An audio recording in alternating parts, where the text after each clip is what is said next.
Vamos. Bueno, ¿alguna consulta, pregúntate? Ya ¿Alguna entraron. pregunta acá? ¿Tenés alguno en el chat? ¿Alguna pregunta de algún colega? ¿Alguna duda para Y sacar? ahora el chat está vacío. Ah, está bien.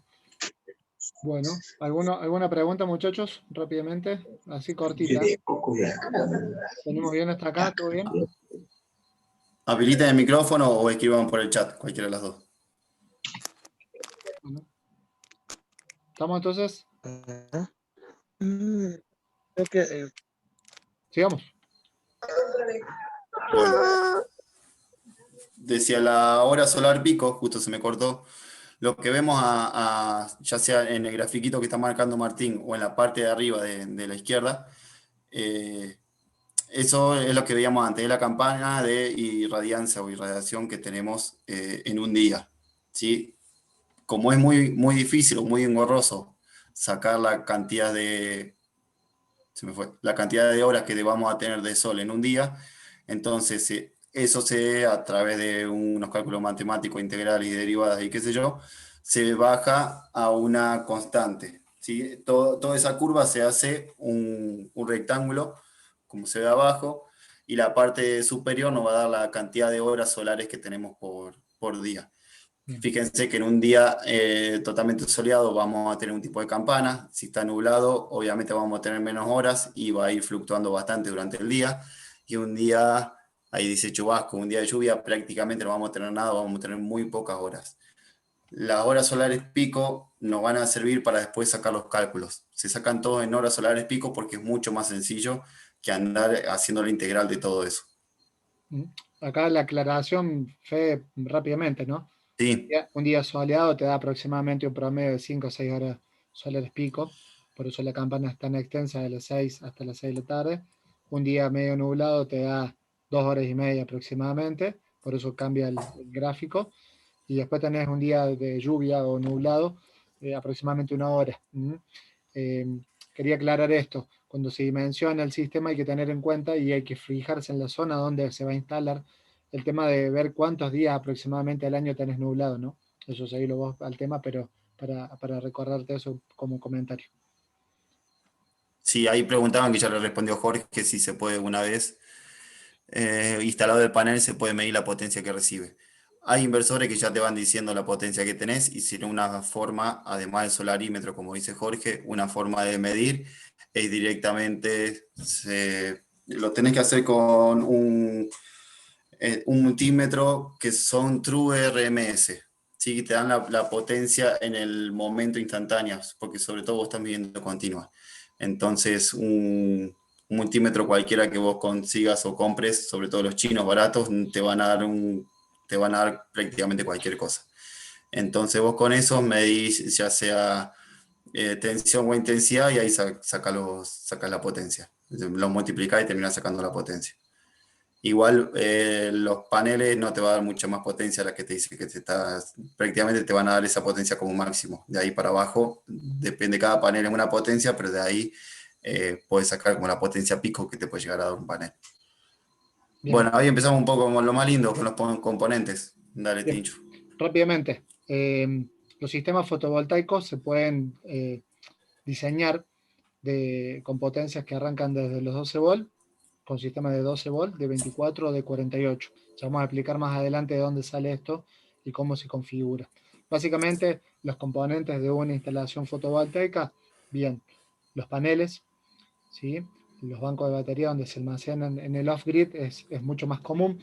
En el on-grid se pueden poner bancos de batería, pero es importante que tengan en cuenta de que tiene que ser un inversor híbrido, eso ya también lo vamos a ver más adelante, porque si no en el on-grid no llevaría banco de baterías y sería lo que generamos, lo que consumimos. Para que más o menos se entienda, en un sistema off-grid sería el panel con el banco de baterías, tendríamos el inversor, las protecciones, porque tiene tanto protecciones en corriente continua como en corriente alterna, y los consumos.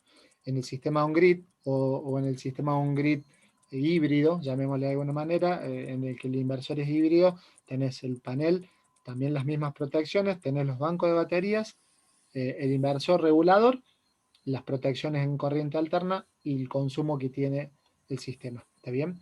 Después, básicamente, ¿qué es un panel solar? Bueno, el panel solar es a través de las células solares, todas soldadas obviamente en condiciones muy específicas y especiales.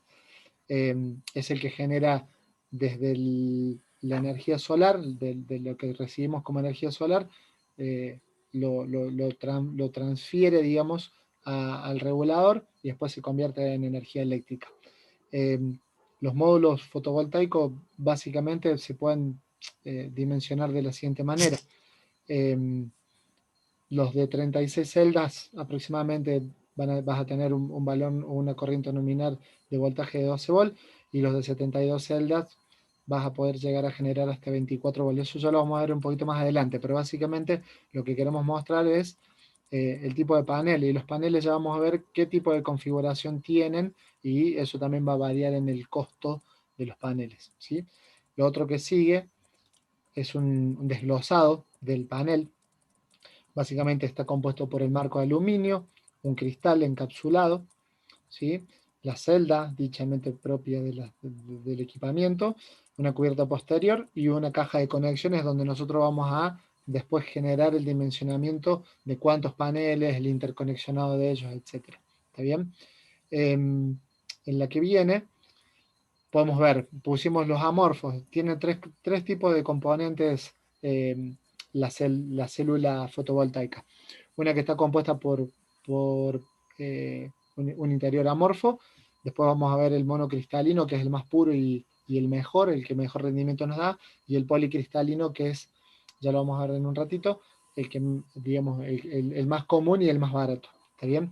El amorfo, poco probable que se utilice para instalaciones fotovoltaicas, pero para el uso diario o cotidiano donde lo conocemos y que está funcionando, en los relojes o en las calculadoras. Eso están hechos con paneles con celdas amorfas, ¿sí? Después, el que habíamos hablado recién, que es el monocristalino, como lo indica la imagen, toda la composición interna del panel está todo ordenada, la composición, no me va a salir ahora, pero bueno, la composición interna del panel, ¿sí? Este es el más caro. Y Son es el que, básicamente, perdón, son sí, básicamente las placas de silicio las que mejores salen, son el monocristalino, sí, la las composición que tienen química menos nuclear. impurezas. Eso, las impurezas, exactamente. Bien, los monocristalinos, aparte de la duración de 25 a 30 años, son los que nos van a generar el mayor rendimiento. Por ende, también son los más caros. Cuando tenemos que armar algún parque eólico, y bueno, si queremos un buen rendimiento hay que poner esto, y obviamente que va a salir mucho más costoso que un policristalino. La composición del policristalino, como lo vemos acá, es un poquito menos ordenada. También son todos de silicio, tiene que ver la forma en la que se produce y se fabrica el silicio, por el cual son mono, amorfo o policristalino. Y el policristalino es el que está hoy en el mercado normalmente, ¿sí? Que consumimos eh, a un precio relativamente accesible o dentro de un precio lógico, y nos va a dar un rendimiento un poquito menor que el otro, que probablemente ande aproximadamente alrededor del 14%. Después, el tipo de conexiones. Hay otros tipos que no son de silicio, que están, perdón Martín, Sí, dale, que algunas están en experimentación y otras directamente las descartaron porque es más caro que hacer en silicio. Quizás tengan un mejor rendimiento, pero costo-beneficio no vale la pena. uh-huh. Entonces lo que se consigue hoy en el mercado es prácticamente todo de silicio. Bien. Lo que sigue es el tipo de interconexión entre los paneles, para que podamos conseguir tanto el voltaje como el amperaje que requiere nuestro sistema cuando lo dimensionemos. ¿Está bien? Se puede conectar en serie, como lo muestra la figura arriba a la izquierda. La conexión en serie. En este caso, si cada panel tiene 24 volt y 7 amperes cada uno de ellos, se suman los tres paneles, que nos va a dar 72 volt con una constante de amperaje de 7 amperes. Si lo conectamos en paralelo, el voltaje se mantiene constante y aumenta el amperaje. Entonces, en serie aumenta el voltaje y se mantiene el amperaje constante, y en paralelo se mantiene constante el voltaje y aumenta el amperaje. Cuando nosotros dimensionamos nuestro sistema, tenemos que hacer una conexión mixta muchas veces para poder alcanzar tanto el voltaje como el amperaje que requiere nuestro sistema. ¿Está bien? En este que vemos acá, serie paralelo, podemos observar que al conectar 3, 6 en serie, pero a su vez en paralelo vamos a tener 72 volts con 14 amperes. ¿Está bien? 7 más 7 de cada uno de los sistemas me da 14 amperes y el voltaje general me da 72. Eso es más o menos el sistema interconexionado que tienen los paneles. No sé si querés comentar. Una cosita, Martín. Sí. Hay paneles de 36, de 60 y de 72 celdas. Sí. Hay paneles que nos dan 12, 24 o 48 bolas, hay algunos que pueden llegar a dar 6. La idea es siempre poner todos paneles que sean iguales, en lo posible incluso de la misma marca, para asegurarnos de que realmente la sumatoria va a ser la que nosotros queremos, ya sea en voltaje o en amperaje. Bien. Perfecto. Lo otro que compone, o una de las piezas componentes del sistema fotovoltaico, tiene que ver con las baterías, sobre todo en el sistema off-grid. Siempre hago esta salvedad siempre para que podamos discernir dónde va una cosa y dónde va otra. Como dijimos, en el off-grid se puede siempre y cuando sea un inversor híbrido el que coloquemos. Las dos más comunes que vamos a ver en el mercado para el uso de esto, las de plomo, ¿sí? Y las de litio. Obviamente que las de plomo van a ser más costosas, pero también, más económicas, pero también van a ser las que menor duración nos van a dar o nos pueden dar por el tema de la carga o descarga. Ya vamos a hablar al respecto del tipo de carga y descarga que sufren las baterías de acuerdo al sistema que nosotros dimensionemos o propongamos. Y las de litio, que la batería obviamente que es mucho mejor y por ende es mucho más costosa, que nos va a dar en esta sobre todo un buen rendimiento y una vida aproximadamente máxima de 3 años. ¿Está bien? Lo más importante de la vida útil acá tiene que ver con el tipo de descarga, en este caso el tema de descarga profunda, que ya lo vamos a hablar más adelante, ¿sí? Las características normales de la batería se denomina C100, que también es un tipo de información que vamos a ver más adelante. Otra de las piezas, bueno, acá algunos ejemplos de baterías, la de litio, que es la de abajo, o la que nosotros por ahí en nuestro rubro la conocemos más que nada por el tema de las baterías de alarma o de UPS, etcétera. ¿Está bien? La de plomo la conocemos por el tipo de arranque o por los vehículos más que nada, ¿sí? Después la composición interna ya la vamos a desglosar más adelante.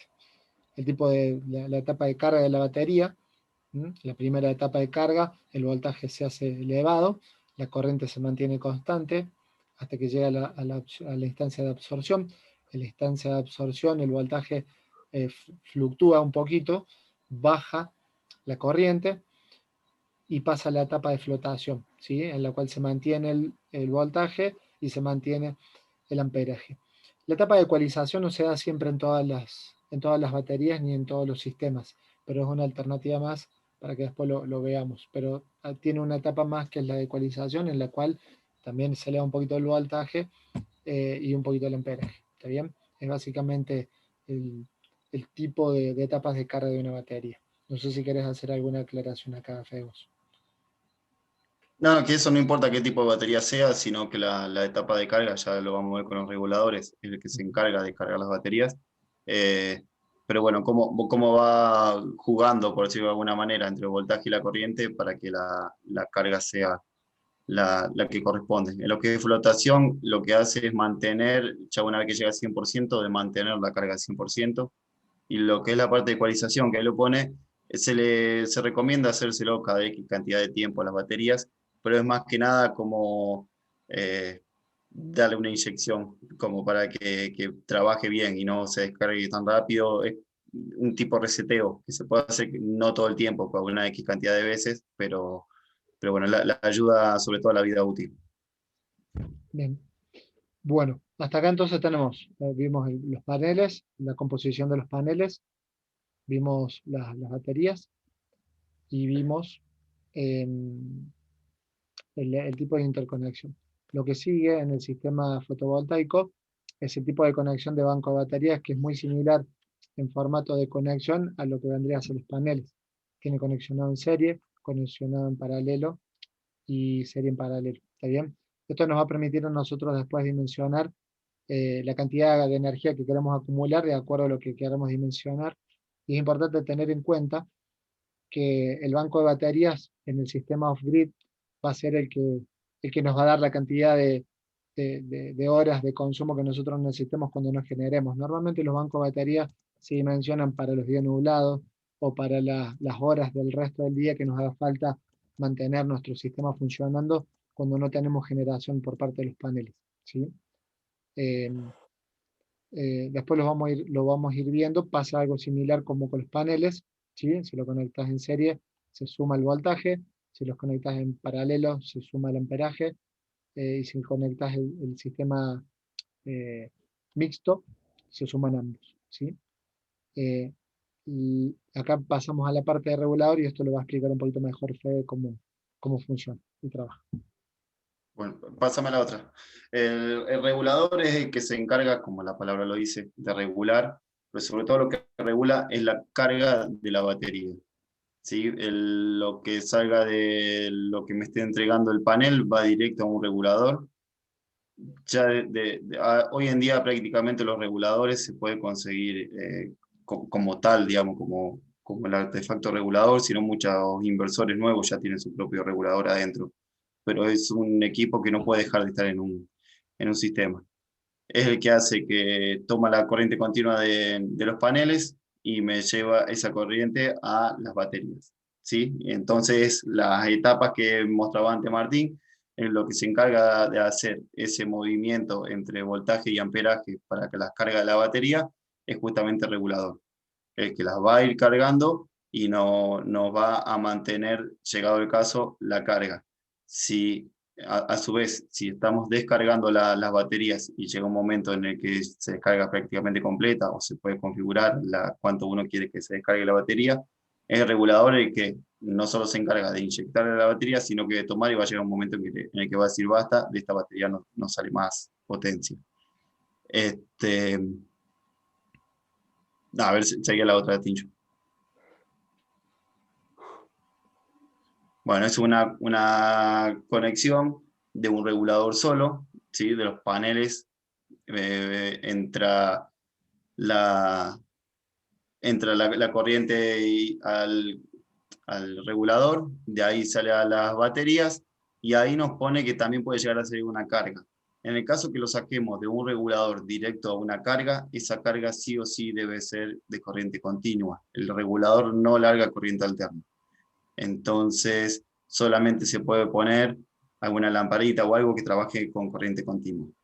Y nos va a entregar una potencia, o nos va a entregar la corriente continua en base a lo que tengamos nosotros dimensionado antes. Así que no es muy recomendable, pero en caso de que lo hagan, puede ser que el regulador nos esté entregando 12, 24, 48 volts, y hay que ver qué carga se le va a poner a eso para que no le falte o no le sobrepotencia. O sea, para que si llegamos a poner una lamparita que se prenda o que no se queme, básicamente.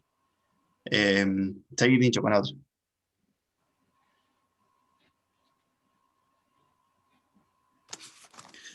¿Qué tipo de reguladores existen? Hay dos tipos de reguladores, PWM y MPPT. El PWM es un poco más básico y más económico, el MPPT es más costoso y son los que más se recomiendan. ¿Qué hace o qué los diferencia? Básicamente lo que lo va a diferenciar es el nexo que van a hacer entre los paneles y la batería y en qué rango van a estar trabajando de potencia. El PWM es lo que hace es ver entre los paneles y las baterías la potencia de cada uno, si va a empezar a cargar las baterías a través de una X potencia, sobre todo la que va a mandar la potencia, esas son las baterías. El MPPT va todo el tiempo censando o estudiando tanto el voltaje como la corriente que me va entregando los paneles, va haciendo un prorrateo de punto a punto y va a buscar la mejor potencia que tenga, o sea, prácticamente desde un poquito de sol que esté llegando, enseguida me va a buscar la mejor potencia para empezar a cargar las baterías, sin importar cuánta carga tengan. En cambio, en el PWM, si la potencia que me entregan los paneles es menor a la de las baterías, no la va a cargar hasta que no se equiparen, o mejor dicho, no empieza a tener más potencia los paneles que las baterías. Eso así muy, muy rápidamente explicado, después cuando larguemos el curso completo ya se lo vamos a explicar un poco mejor, pero más que nada para que tengan una idea de que hay dos tipos de reguladores y que los dos trabajan de una forma bien diferenciada. PWM es más económico, y una tecnología un poco más antigua, por llamarlo de alguna manera, y el MPPT es lo que se debería usar o les recomiendo que usen, aunque son más costosos también. Seguí, Tincho, con la otra.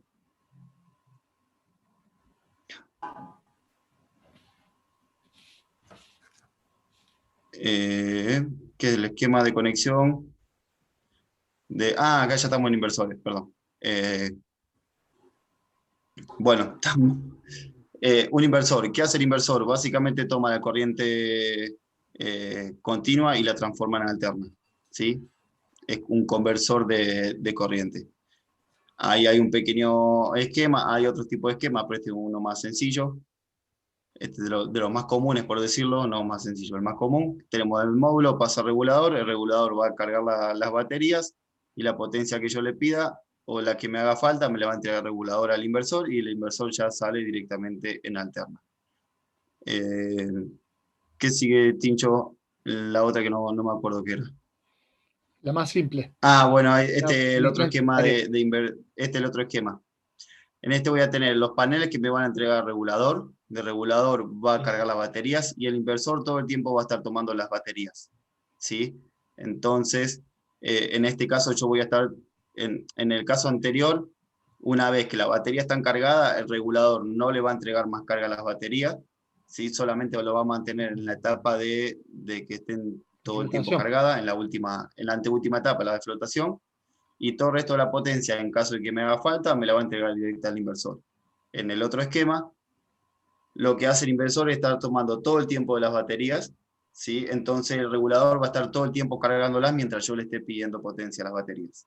No es lo más aconsejable, ya que van a tener un desgaste mucho mayor la batería en este caso.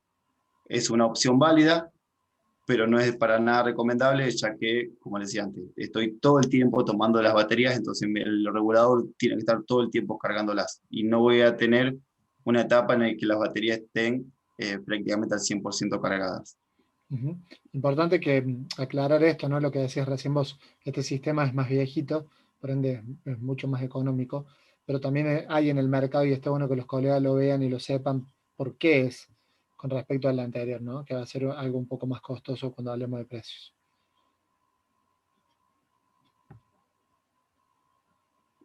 Bueno, ahí básicamente como trabajo el inversor, me toma corriente continua, la invierte o la convierte y me larga alterna. El otro era el esquema interno, ¿no? El que sigue. Hay inversores 2B monofásicos, hay inversores trifásicos. Ahí está. Eso es más o menos un esquema de cómo trabaja internamente el inversor. La parte de arriba a la izquierda, que está marcando Martín, básicamente lo que tiene el inversor adentro es un puente de diodos. ¿Sí? Como está en ese esquema marcado, lo que me va a hacer el inversor me va a dar, ahí bien lo marca Martín, una onda cuadrada. Mientras en el de abajo, háganse la idea, el de abajo es justo uno trifásico, pero el de abajo, al tener el filtro y al tener un transformador, como les decía, eso me va a dar trifásico. Para el monofásico exactamente lo mismo, nada más que tiene un solo filtro y tiene un transformador monofásico. Lo que me va a hacer eso me va a alargar una onda más pura. Lo ideal es siempre llegar a la onda sinusoidal pura o lo más pura posible. A la derecha, de arriba para abajo, se va viendo lo que es una onda cuadrada, lo que es una onda cuasi, una onda hay de 6 escalones, hay ondas de 3 escalones. Mientras más pura sea la onda, mejor va a ser el inversor, mejores van a ser los filtros, mejor va a trabajar el transformador.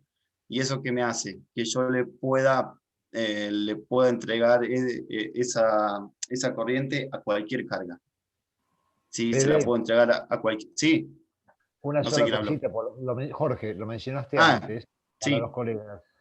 Cuando uno va a verificar un inversor, el instrumento que tiene que tener emisión, poner una pinza amperométrica, un voltímetro, los comunes no sirven, porque cuando es una onda deformada, da cualquier valor. Para eso me va a dar existen un los que valor son, promedio, no me va a dar para el eso, valor exacto. para eso existen los que son instrumentos True RMS, que miden cualquier tipo de onda y dan el valor real. Porque si no vos pones en un inversor y te da 180 volts y decís anda mal, no, estás midiendo mal porque el instrumento de medición no sirve.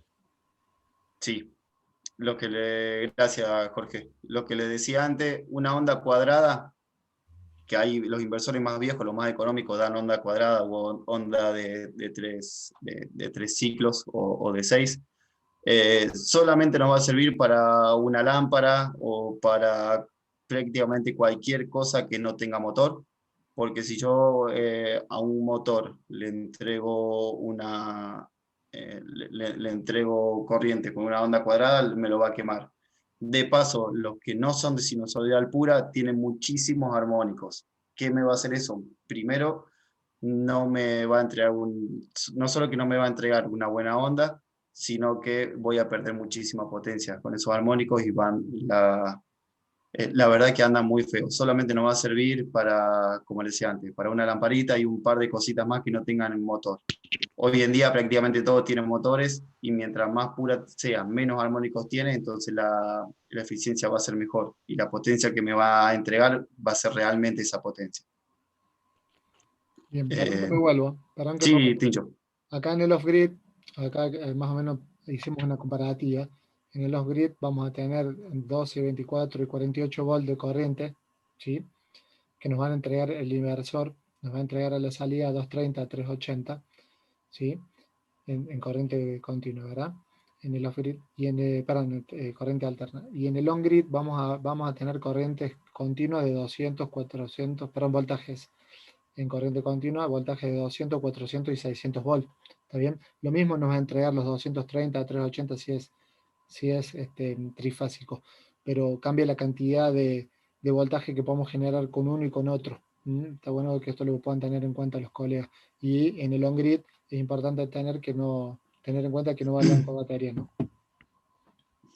No solo nos van a entregar la alterna con la potencia y la tensión necesaria, sino que nos van a entregar a 50 Hz prácticamente continuo. O sea, los 50 Hz van a ser puros. Eso a qué voy. Y si nosotros estamos en un sistema on-grid, ese ciclo de 50 Hz no hay ningún problema cuando se acopla con la red eléctrica, en el caso de que lo tengamos, como decía antes, con un on-grid lo tengamos acoplado a la red. ¿Por qué? Porque esos 50 ciclos se van a acoplar solos. O sea, estoy comparando un mamut o un edificio de 50 pisos con una carpa. No tiene otra opción más que acoplarse a esos 50 ciclos que tengo en la red, entonces no voy a tener ningún tipo de problema. Bien. No sé si se entendió por ahí lo último, pero si yo no lo tengo acoplado, me va a dar 50 ciclos y una vez que lo acople, si por más que esté desfasado, esos ciclos se van a acoplar solo a lo que me está mandando la red de la distribuidora que sea. Bien. No sé si acá hay alguna duda. Yo estaba viendo un poquito el chat recién y ya no hay casi preguntas, le fue respondiendo Jorge. No sé si avanzamos, ¿alguien quiere hacer alguna acotación? Ahí nos hace una pequeña diferencia. Digan, ¿alguien tiene alguna pregunta?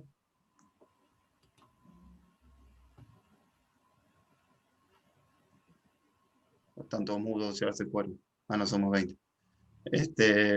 Nos quedan 10 Bueno, minutos. ahí para que vean un pequeño esquema y llegado el caso hacemos uno cortito más o nos veremos el viernes que viene.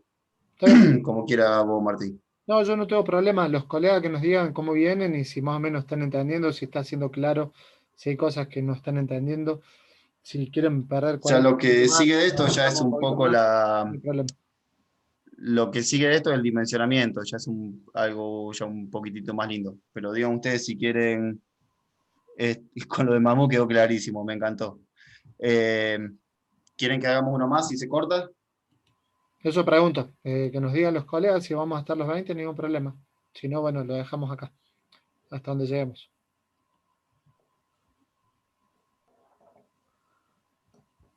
Bueno, ahí esos son dos esquemas para que más o menos se entienda lo que es una diferencia entre un on-grid y un off-grid. On-grid es que está dentro de la red, off-grid es que está totalmente fuera de la red. Si bien por ahí Martín antes hacía la comparativa, yo puedo tener un on-grid trabajando con baterías, tranquilamente. El off-grid necesariamente va a tener que tener baterías porque si no, ya sea de noche o algún día nublado, directamente no me va a estar entregando nada.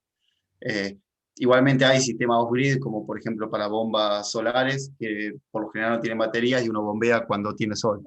Se puede hacer con baterías, pero bueno, ya es una forma clara de ver un sistema por ahí off-grid sin baterías, son las bombas solares, donde yo tengo panel, regulador y directamente una bomba y un inversor llegado al caso.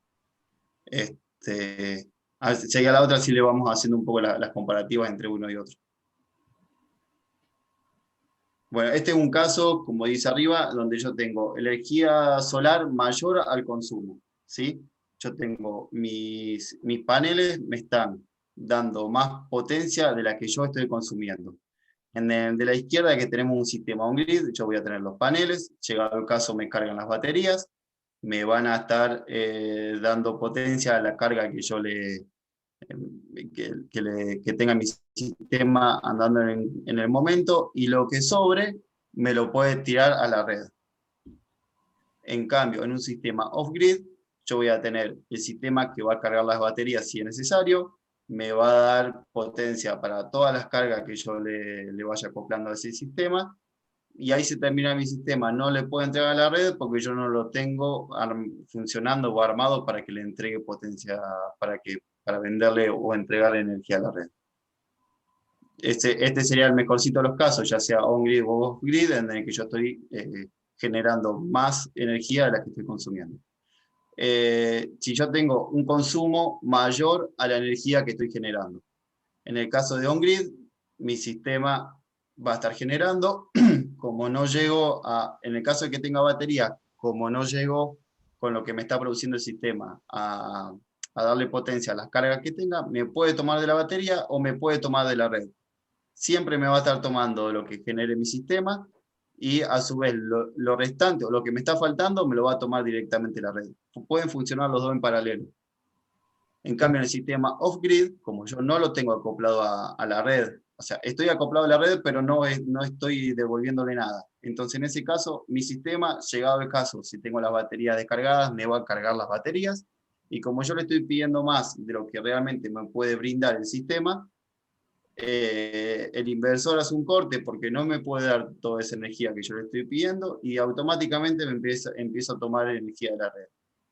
Si yo no lo tengo conectado a la red eléctrica, en ese momento yo o le saco cargas o directamente tengo mi sistema que no va a estar funcionando.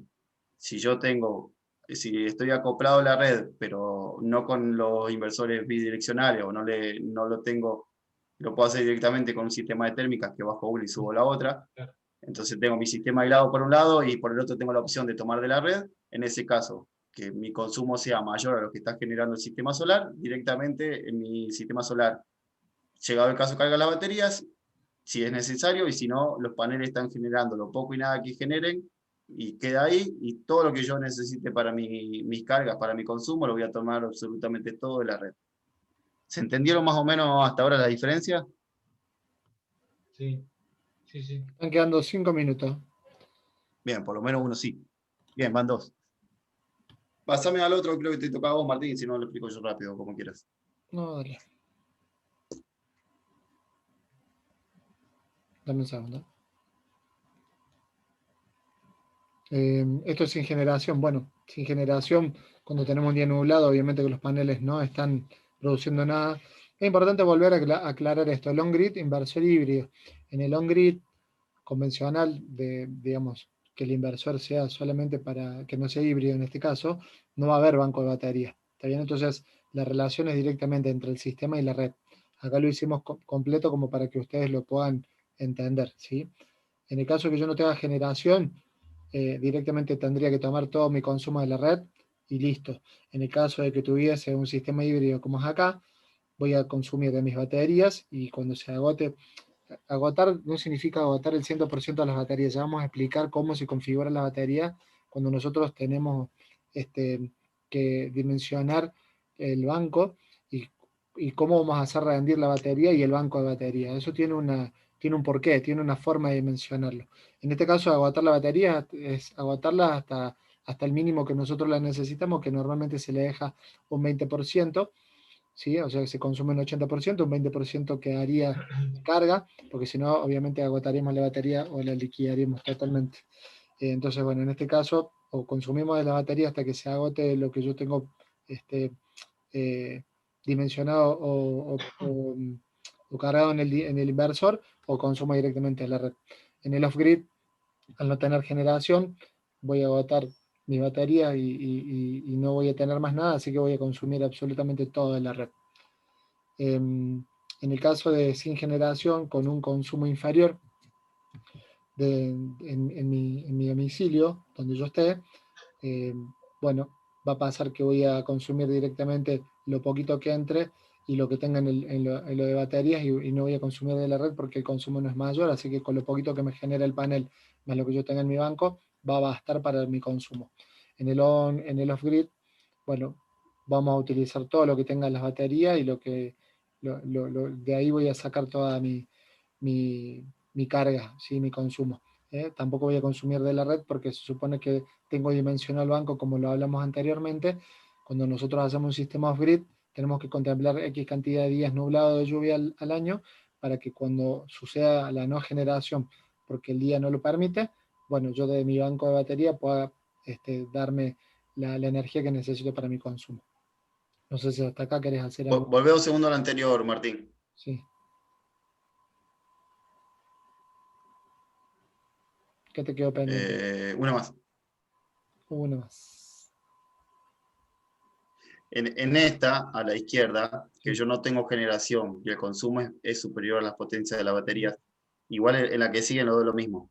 Si yo tengo un inversor on-grid híbrido, en el caso de que yo no esté generando y mi batería esté prácticamente agotada porque ya le tomé toda la carga que tenían para brindarme, toda la potencia que me tenían para dar, yo puedo directamente de la red cargar las baterías, llegado el caso.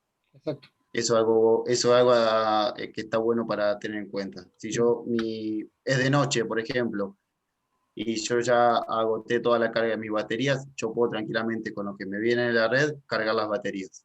A su vez, colgarle todas las cargas o todo el consumo que yo necesite. Consumir y Si mi aparte cargar la sistema es batería para el off-grid, Ujú. claro. Si mi sistema es off-grid, una vez que se agota la batería, tengo que esperar que sean de día o que tenga nuevamente Red, una buena radiación para empezar a cargar las baterías. sí. O conectarlo a la red, si pudieses. Era eso nomás.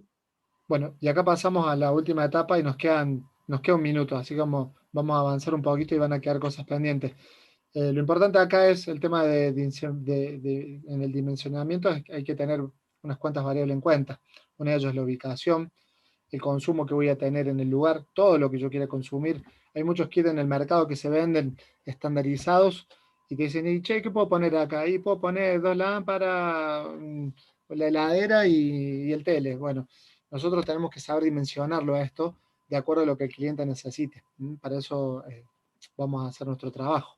Entonces, analizando lo que tenemos de consumo, analizando las zonas, no solamente geográficas, sino también hacer una inspección de la zona en la cual yo no vaya a tener una arboleda y me tape los paneles, o vaya a tener un edificio y me tape los paneles y no pueda armar la instalación fotovoltaica en el lugar, ¿sí? Hay que tener en cuenta todos los factores. El tema del verano, del invierno, cómo lo vamos a colocar, cómo vamos a colocar los paneles,